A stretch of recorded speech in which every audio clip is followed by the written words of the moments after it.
Glória a Deus. Seja bem-vindo à nossa RCE. Nós estamos aqui para crescermos pela edificação da palavra de Deus, para sermos fortalecidos por sua presença e alimentados por sua palavra. Aleluias. Nós, queridos, nessa noite, vamos estar ministrando, a partir dessa RCE, dentro do tema Atos 29, a história continua. E hoje eu quero ler Atos capítulo 20, juntamente com você, a partir do verso 19, até o verso 24. Atos 20, do 19 ao 24. Vamos ler juntos. 1, 2, 3. Servindo.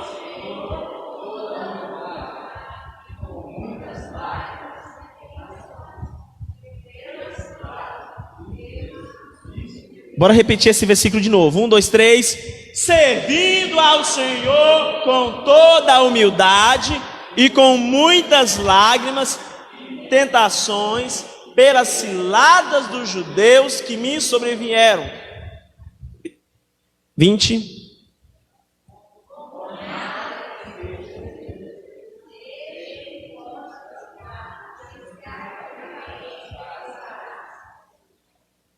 Meu Jesus, ajuda-nos. Testificando, tanto os judeus como a gregos, o arrependimento para com Deus e a fé em nosso Senhor Jesus Cristo.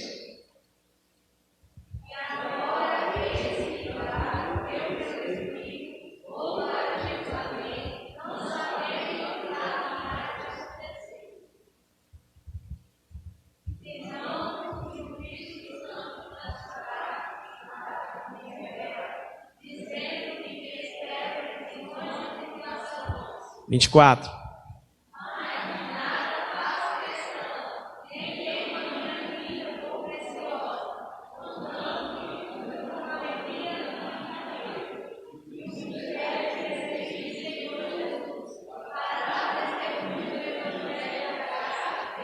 Glórias. Nesse texto, querido, eu não vejo outra coisa senão um servo autêntico de Deus. Diga assim, um servo autêntico de Deus. Ele começa dizendo, servindo ao Senhor, anunciando publicamente, né, nos templos, nas ruas, nas casas, independente do que vai me acontecer. Nós estamos ministrando nesse tema, a história continua. E uma qualidade presente na igreja de Atos, que eu quero destacar, e nós vamos falar sobre esta qualidade, que nós precisamos continuar a história com essa qualidade. Nós não podemos continuar a história da igreja sem esta qualidade, que é a qualidade de ser servo. Diga, servo.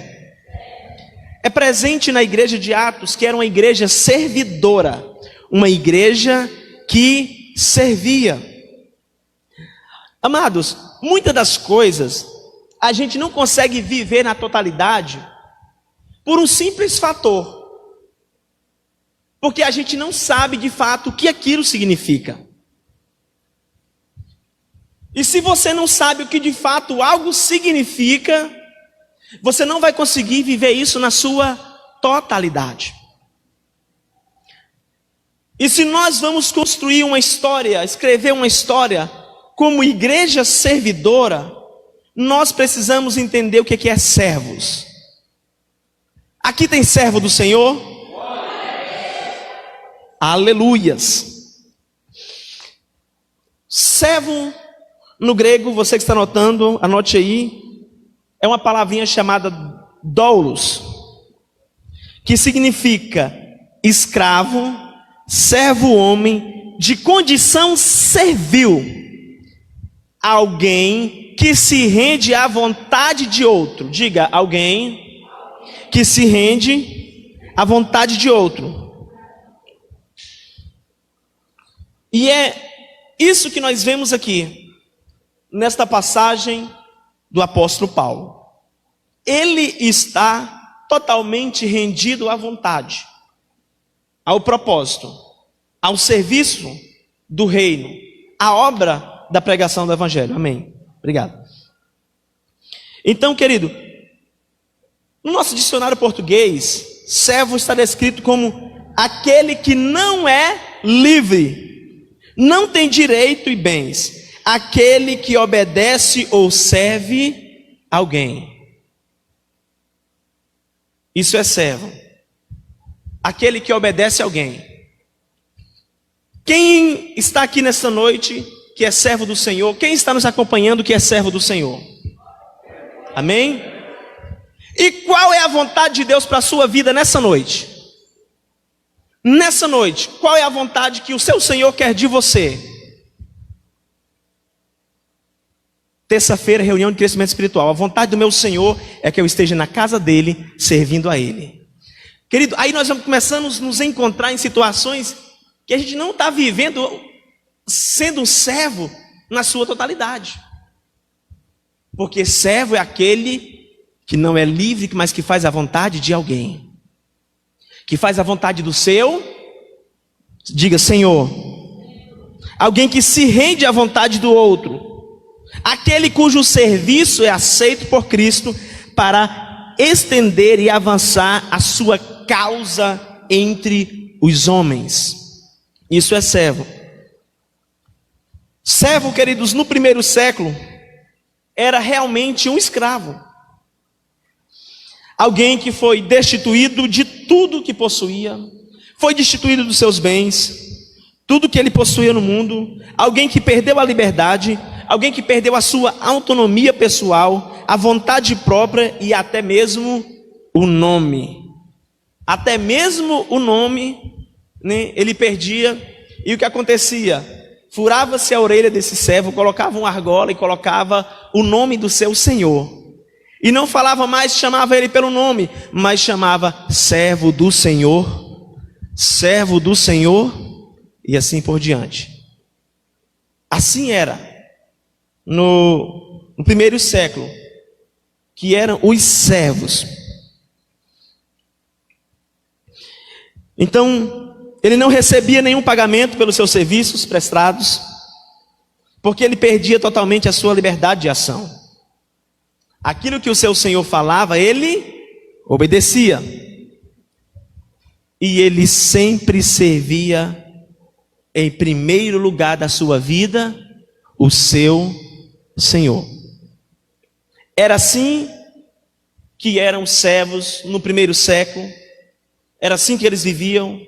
Era assim que de fato eles eram. Nós saímos de escravos do pecado para escravos de Cristo. A maior revolução de alguém que vive uma vida ruim é que quando ele saia dessa vida ruim, ele agora quer que outras pessoas também saiam dessa vida ruim.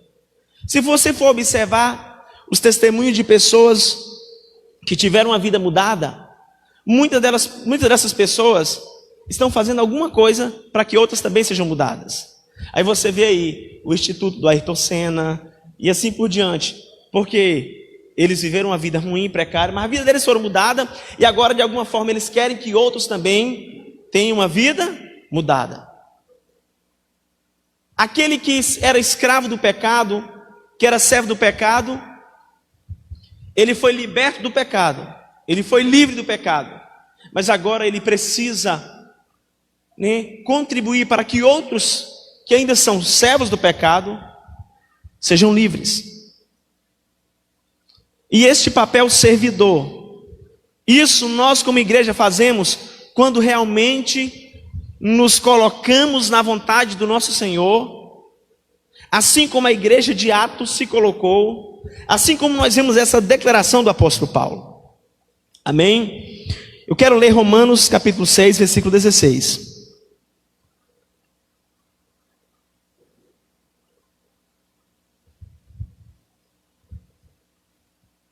Este papel de servos, queridos, ele sempre vai permanecer na nossa vida.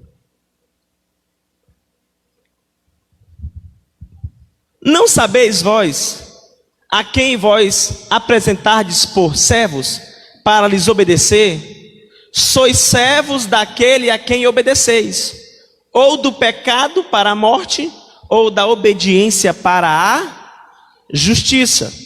O que a palavra está dizendo é o seguinte: aquele que obedece o pecado, ele é servo do pecado, para a sua morte. Mas aquele que obedece a palavra, que é obediente, ele é servo da obediência para a justiça. Quando nós fazíamos aquilo que a nossa carne queria, quando vivíamos uma vida no pecado, nós éramos escravos e servos de quem? Do pecado. Nós éramos escravos do pecado. Continua, por favor.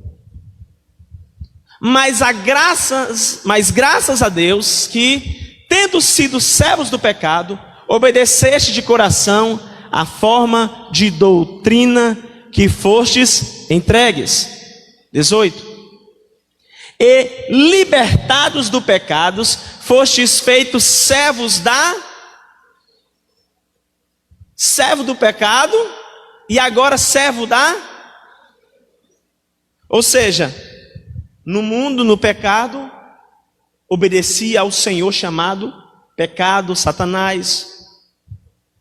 Mas eu não sou mais servo do pecado. Fui liberto dessa servidão para entrar, diga assim, em outra servidão. Servo da justiça. Vamos lá. 19. Falo como homem pela fraqueza da vossa carne, pois que, assim como apresentardes os vossos membros para servir a imundícia e a maldade, para a maldade, assim apresentei agora os vossos membros para servir a justiça, para a santificação. Aí o apóstolo diz assim: olha, igreja de Romanos, igreja que está em Roma, assim como vocês entregavam os vossos membros para servir o pecado para a maldade, servir a maldade para fazer a maldade, agora você vai entregar o seu corpo a serviço da justiça para a santificação. Quero que você entenda uma coisa. Nós temos uma ideia. E o seguinte: eu estava aqui numa vida amarrada de escravo. Jesus me libertou. Estou aqui em uma vida totalmente liberta. Já que Jesus me libertou, agora eu vou fazer o que eu quero com uma nova vida. Não vou mais viver o pecado, mas também não vou mais me envolver no reino. Aí que nós não nos enganamos. Diga assim: eu saí de um reino para servir em outro reino. No mundo nós estávamos servindo o reino das trevas, mas saímos do reino das trevas agora para servir o reino da luz. Verso 20. Porque quando eras servos do pecado, esteves livres da justiça. Quando eras servos do pecado, estavas livre da justiça. Então, querido, muitas pessoas, elas creem que recebeu a salvação, que são libertas, e que agora são livres. Sim, nós somos livres de fato, somos livres do pecado, e agora nós somos servos da justiça. Estávamos perdidos no mundo, no pecado, nas mãos de Satanás, mas agora nós estamos nas mãos, diga assim, de Deus. Diga de Cristo. Então existem dois reinos, o reino das trevas e o reino das luzes. Nós vemos uma igreja em Atos, servindo ao reino da luz, servindo ao reino de Deus, realmente dedicada à vontade do seu Senhor, independente do que estaria acontecendo com eles. Porque servir ao Senhor para aquela igreja é realmente o significado de servo que nós temos lá no primeiro século.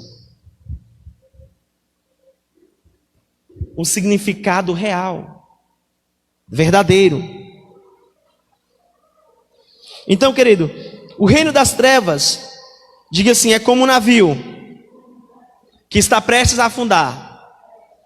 O reino das trevas é como um navio que está prestes a afundar. E quando nesse navio percebe que ele está perdido, o capitão desse navio percebe que ele está perdido, ele diz o seguinte: olha, passageiros da segunda classe, pode vir para a primeira classe, pode aproveitar, pode beber e fazer o que você quiser. Então aqueles tripulantes daquele navio dizem assim: nossa, como o nosso capitão é bom, como ele é bom com a gente, como ele me deu isso, como ele me deu aquilo. Só que em pouco tempo todos irão morrer afogados. Mas o reino da luz é como outro navio, que os servos foram transportados para um novo navio. Só que nesse novo navio, eles fazem a vontade do seu comandante. E ele serve o seu comandante, não é porque lá eles não vão poder beber, praticar a imoralidade e tudo mais. Não é por causa disso, mas porque eles priorizam e entendem que servir é fazer a vontade do seu Senhor. Diga assim: servir é fazer a vontade do meu Senhor. 1 Coríntios capítulo 7, versículo 21 diz assim: vocês eram escravos quando Deus os chamou. Não se preocupe com isso. Mas se vocês podem se tornar livres, então aproveite a oportunidade. Pois o escravo que foi chamado pelo Senhor é agora um homem livre que pertence ao Senhor. Assim também o homem livre que foi chamado por Cristo é escravo de Cristo. É servo de Cristo. Na minha versão diz: é escravo de Cristo. O senhorio da nossa vida mudou, mas o nosso coração precisa ser um coração de servo. E às vezes este entendimento de servo, servo de Deus, ele é raso, ele é equivocado. E por às vezes não temos um entendimento profundo, não servimos como deveríamos servir. Romanos 6, 22. Não nos entregamos a Deus como deveríamos nos entregar, e não fazemos a sua vontade como deveríamos fazer. Mas agora, libertados do pecado e feitos servos de Deus, tendes o vosso fruto para a santificação e por fim a vida eterna. Agora, querido, como servos de Deus, nós temos uma recompensa. Como escravos de Cristo para fazer a vontade de Deus, existe uma recompensa para as nossas vidas. Diga assim: a vida eterna. É por isso que Paulo diz assim: olha, não me importo. Eu sei que o Espírito Santo tem me revelado que para onde eu vou, me aguardam-me prisões, tribulações. E mais na frente ele diz assim: eu não estou apenas pronto para ser preso, mas também para morrer. Porque ele sabia que existia uma recompensa para os servos fiéis.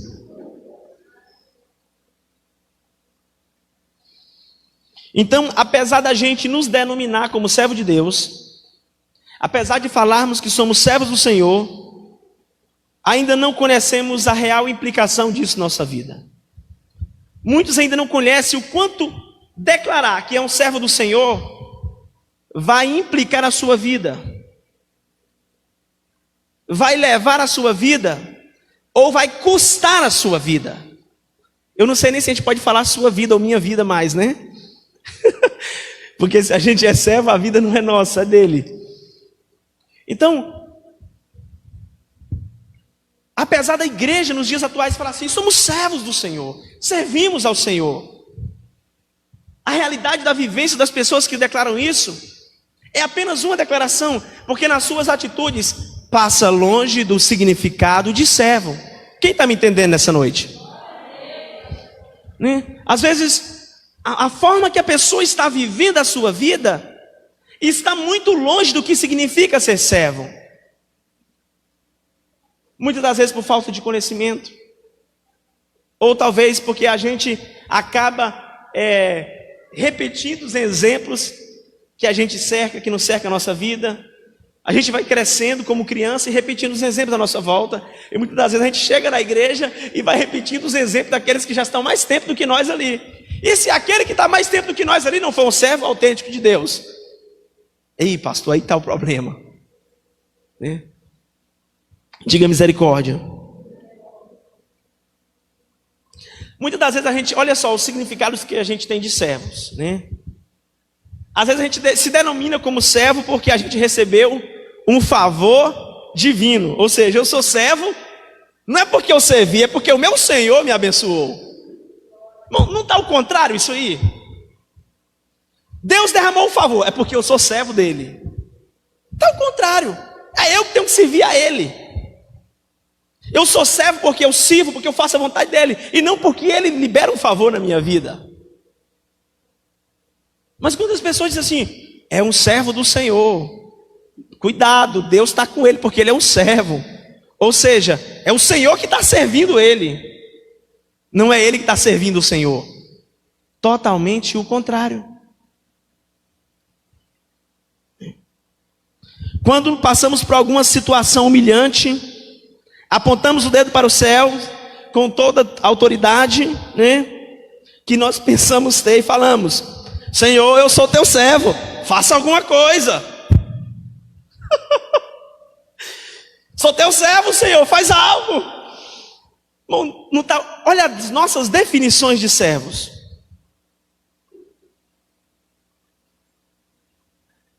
Elas nos contradizem. Essa é a diferença da igreja de Atos para a igreja, deixa para lá. É por isso que nós precisamos entender o que é ser servo, para dar continuidade a uma história. Diga assim, a história continua com servos autênticos do reino de Deus. Amém? Então diga assim, precisamos conhecer a palavra e crescer, para não adotar um estilo de vida diferente. Porque muitas das vezes, por falta de conhecer a palavra, a gente adota um estilo de vida, né, que contradiz, pensando que aquela é a maneira correta de viver, de servirmos no seu reino. Querido, nosso desafio é viver a nossa vida como Jesus viveu, como as escrituras dizem que ele viveu.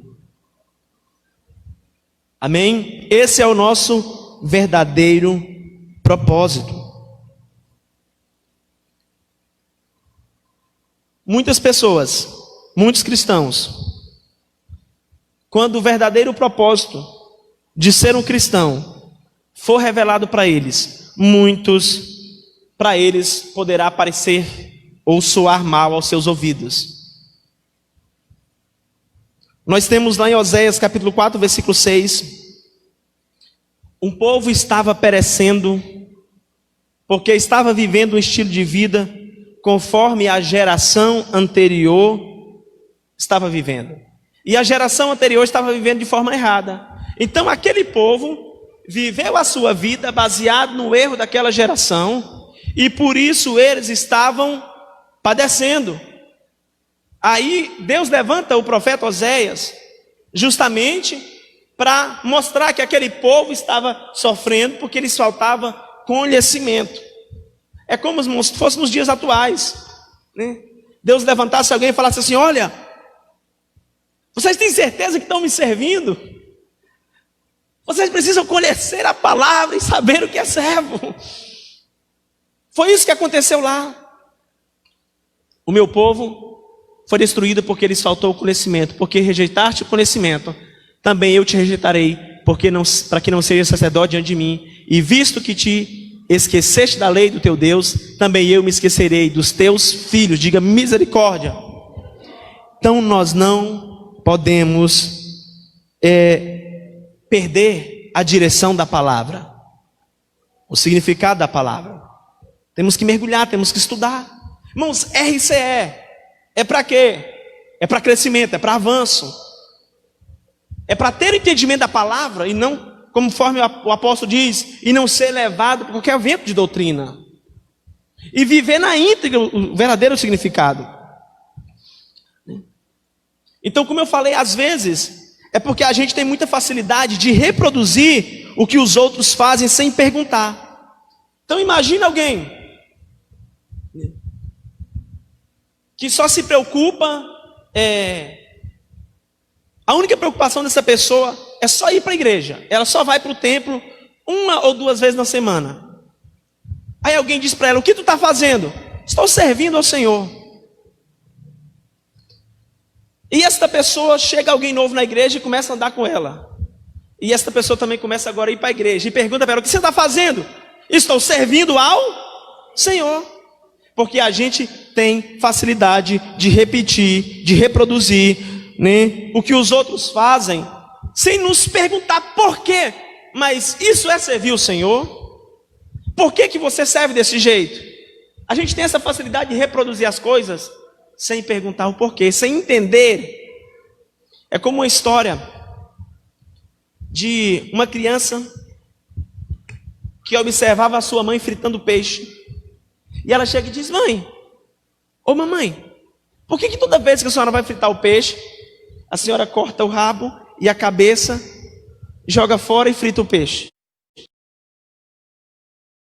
Eu não sei, né? A sua avó sempre fez desse jeito.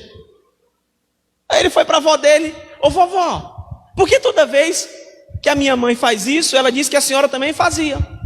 Antes de fritar o peixe, a senhora corta o rabo, corta a cabeça, joga fora e frita o peixe. Por que a senhora faz isso?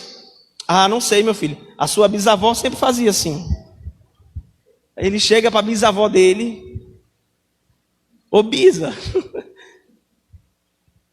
por que todo mundo está cortando o rabo e a cabeça do peixe antes de fritar? Meu filho, porque na minha época as panelas eram pequenas, as frigideiras, nem frigideira sequer tinha. E não tinha como caber todo dentro, então a gente cortava para caber.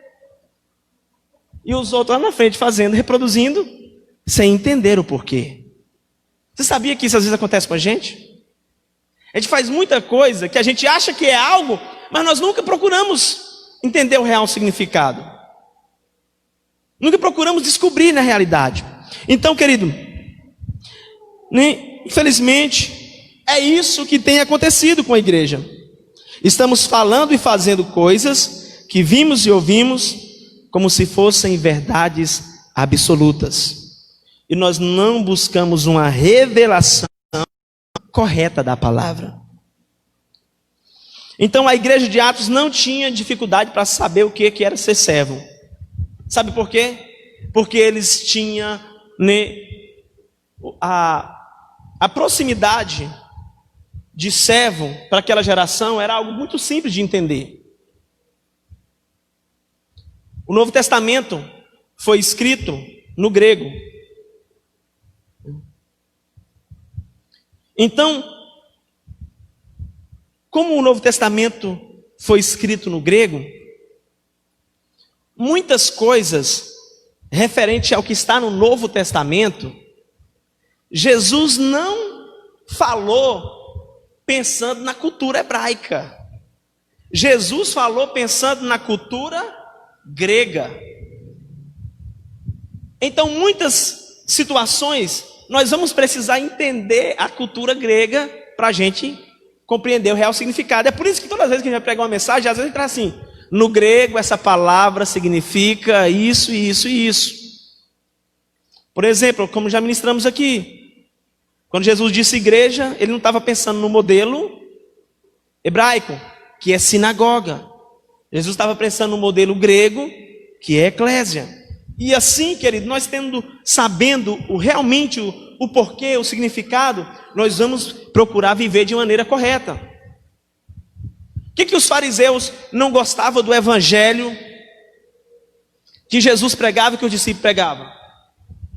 Porque na cultura hebraica, o que era pregar o evangelho?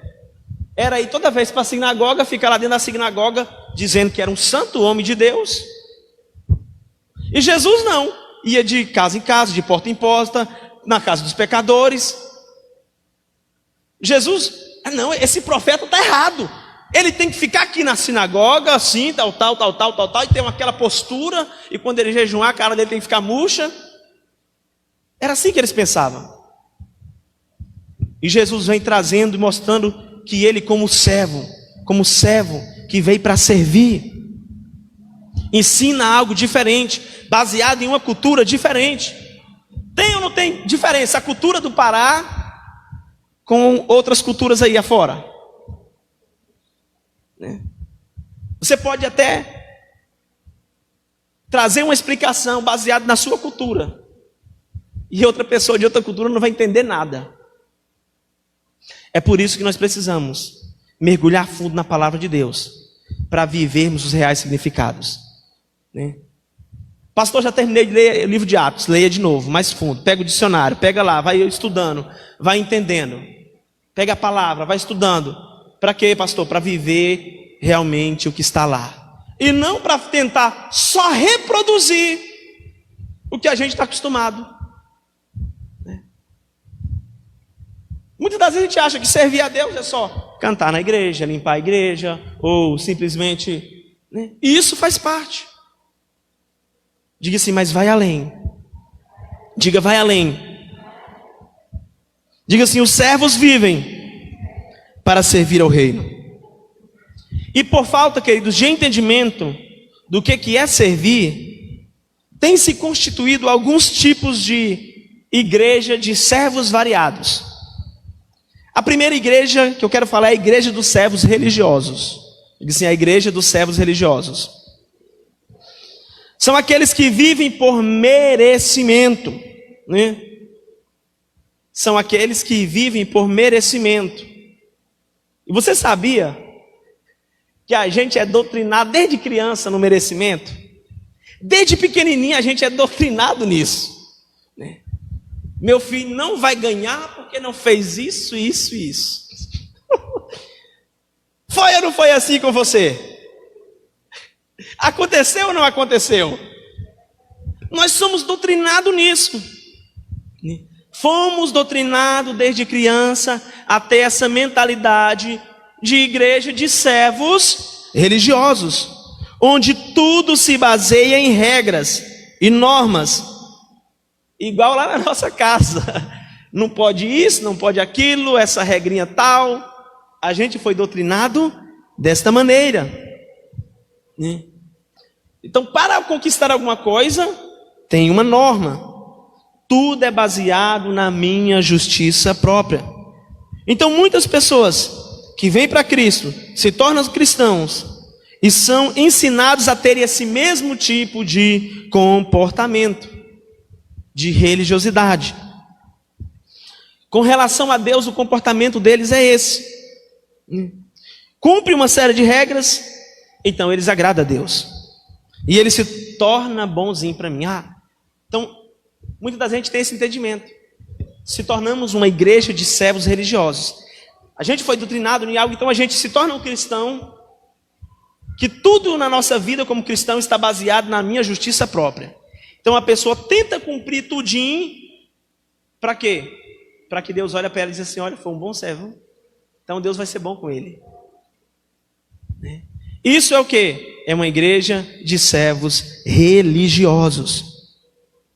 Eu quero ver um servo desse religioso falar o que Paulo falou no texto inicial que nós falamos. Não fala, não vive, porque para ele isso é morte.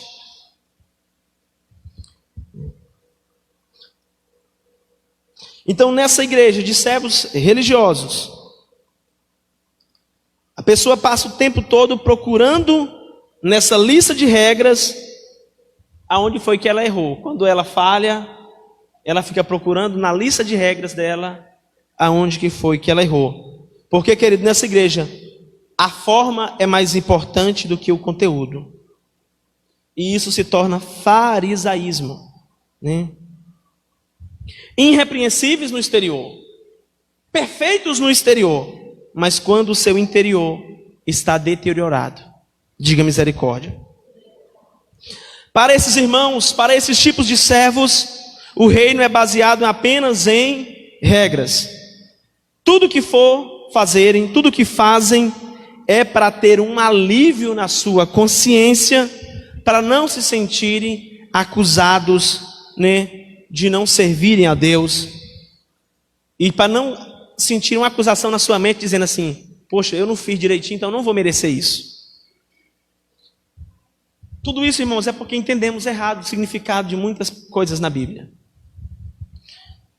Como também existe outra igreja de servos, diga assim: os servos que vivem do reino. É o tipo de igreja de servos que ganha o coração das pessoas, para que elas possam viver sem qualquer tipo de peso de regra religiosa. Enquanto uma coloca as regras, o outro tipo constrói-se nela servos que tira qualquer peso de obediência a regras. Diga misericórdia. E esse tipo de servos, eles estão numa busca frenética para conquistar, através da igreja e através do reino, aquilo que eles não conquistaram no mundo. Eles estão servindo o reino, né? Eles, na verdade, estão vivendo do reino, para que o reino dê para eles apenas os seus sonhos pessoais e as suas conquistas pessoais. Mas eles não estão interessados na vontade do rei. Eles não estão interessados no propósito do reino. Eles servem para desfrutar dos benefícios do reino, mas não para fazer a vontade do reino. E se nós formos observar, a igreja de Atos não era assim. Diga, não era assim. Era o contrário. Ela usava o que tinha para serviço do reino. Ela usava os seus bens para serviço do reino. E não usava o reino para ganhar e conquistar bens. Quem está entendendo, diga aleluia. Então, querido, nesse tipo de igreja, os servos do reino são os que dão as ordens para o rei. Nesse tipo de reino, Jesus é transformado numa lâmpada, no gênio da lâmpada mágica, para atender os desejos desses servos. E isso foge totalmente do que nós estamos entendendo do que é servo. Isso foge totalmente do significado. Eu pergunto, aqui tem servo de Deus? Aqui tem servo do Senhor? Amém. Aleluia, Jesus. O que é que Jesus nos ensinou na oração? Seja feita a tua vontade, Pai. Né? E não a minha vontade. A vontade do Pai. E por fim eu quero falar da igreja de servos que vive para o reino. Diga assim, a igreja de servos que vive para o reino. Bate a mão no peito e bem forte, diga, sou eu.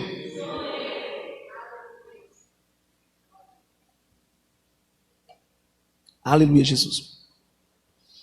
Esta igreja, irmãos, é constituída de servos que estão entendendo realmente o que é servo.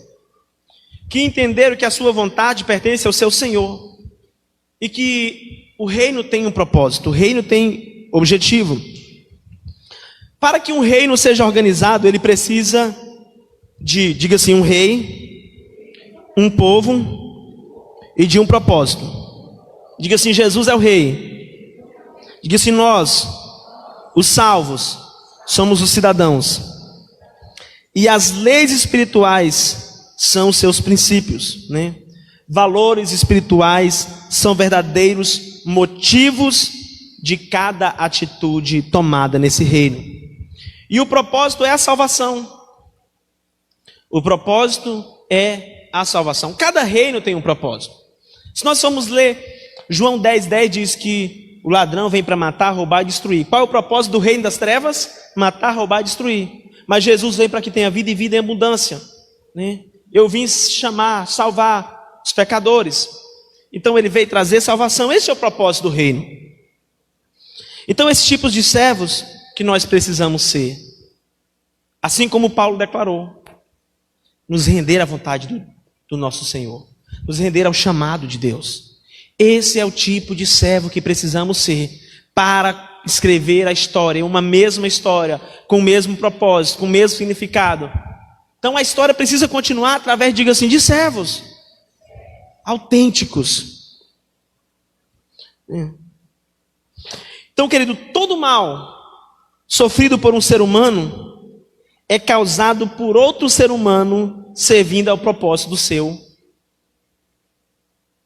rei ou imperador. Todo mal sofrido por um homem ou por uma mulher é causado por outro homem ou por outra mulher servindo o propósito do seu reino. Vou citar um exemplo. Alguém que foi viciado em drogas, causou-se um mal nessa pessoa. Mas essa pessoa que foi viciada em drogas, ela foi usada por outra pessoa para o propósito do reino das trevas. Então o diabo usou alguém, usou uma pessoa, no seu propósito, do seu reino, para ferir outra pessoa. Então todo sofrimento, toda consequência que um homem e uma mulher sofrem no reino, ele está sofrendo, isso está sendo causado por outro ser humano que está servindo um determinado Senhor.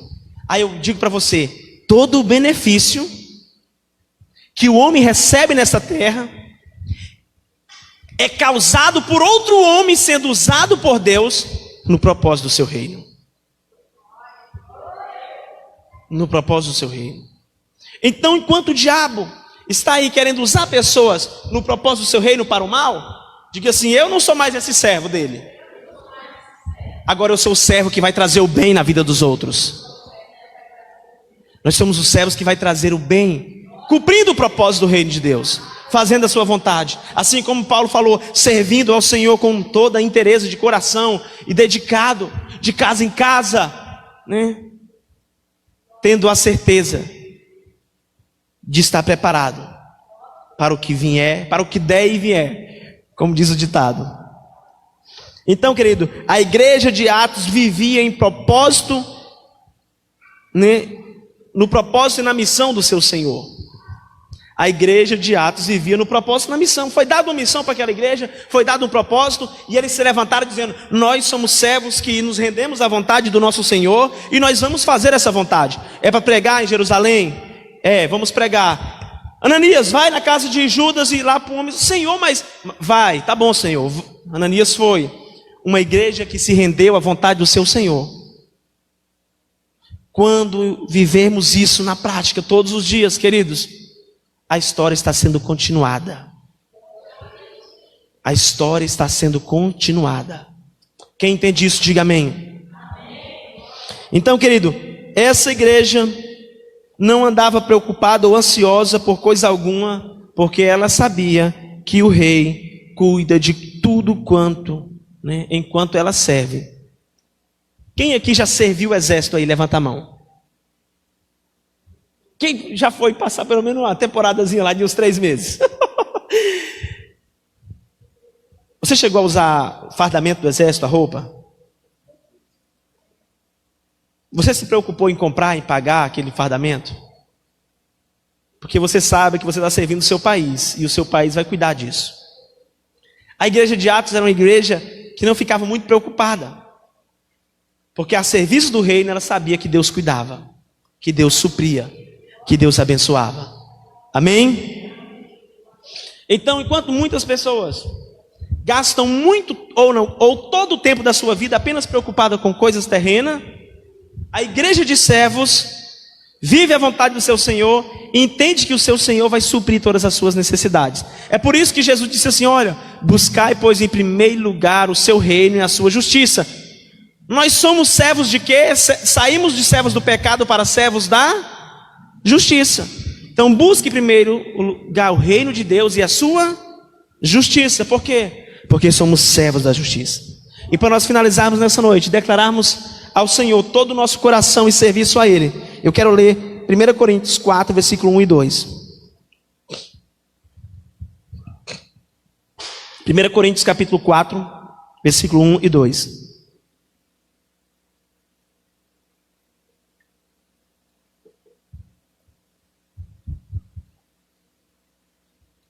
Que os homens nos considerem como ministros de Cristo e mordomos dos ministérios de Deus. Versículo 2. Além disso, requer-se de nós, mordomos, que cada um se ache fiel. Por que Paulo está dizendo isso aqui? Na minha versão diz assim, ó: portanto, que todos considerem servos de Cristo e encarregados dos ministérios de Deus. E o que se requer destes servos, desses encarregados? Que sejam fiéis. Paulo está dizendo o seguinte: olha, que todos nós sejam considerados como servos, como ministros, como mordomos. Diga assim: mordomo é o que serve a uma causa. E o que é que requer desse mordomo, desse servo, desse encarregado? Requer uma coisa: que ele seja fiel. Porque lá naquela parábola foi distribuído dons, talentos para cada servo cumprir com a obrigação daquela responsabilidade. Deixa eu falar algo para você. Muitas vezes a gente acha que fidelidade só é dinheiro e relacionamento. Só vemos fidelidade nessas duas áreas: dinheiro e relacionamento.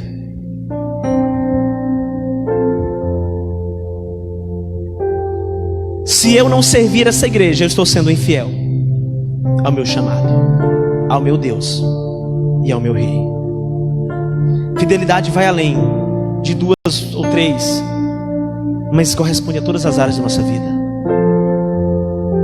Que sejamos servos,